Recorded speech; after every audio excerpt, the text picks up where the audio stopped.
மேல் சப்ரகமுவ மற்றும் வடமேல் மாகாணங்களிலும் கண்டி, நுவரெலியா, காலி மற்றும் மாத்தறை மாவட்டங்களிலும் பல தடவைகள் மழை பெய்யக்கூடும் என வளிமண்டலவியல் திணைக்களம் தெரிவித்துள்ளது. பிரைம் குரூப் அறிமுகப்படுத்தும் இலங்கையின் முதலாவது நவீன வீட்டு அபார்ட்மெண்ட் நகரம் கிரிபத்குடையில். அழையுங்கள் 0772041041.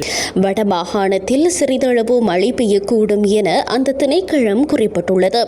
மத்திய மலைநாட்டின் மேற்கு சரிவுகளிலும் வடக்கு, வடமத்திய மற்றும் வடமேல் மாகாணங்களிலும் ஹம்பாந்தோட்டை, மொனராகலை மற்றும் திருகோணமலை மாவட்டங்களிலும் அவ்வப்போது 40 முதல் 50 கிலோமீட்டர் வரை பலத்த காற்று வீசக்கூடும் என வளிமண்டலவியல் திணைக்களம் தெரிவித்துள்ளது.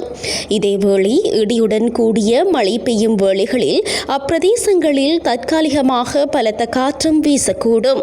மின்னல் தாக்கங்களினால் ஏற்படக்கூடிய பாதிப்புகளை குறைத்துக் கொள்ள தேவையான முன்னெச்சரிக்கை நடவடிக்கைகளை எடுத்துக் கொள்ளுமாறு பொதுமக்கள் அறிவுறுத்தப்படுகின்றார்கள்.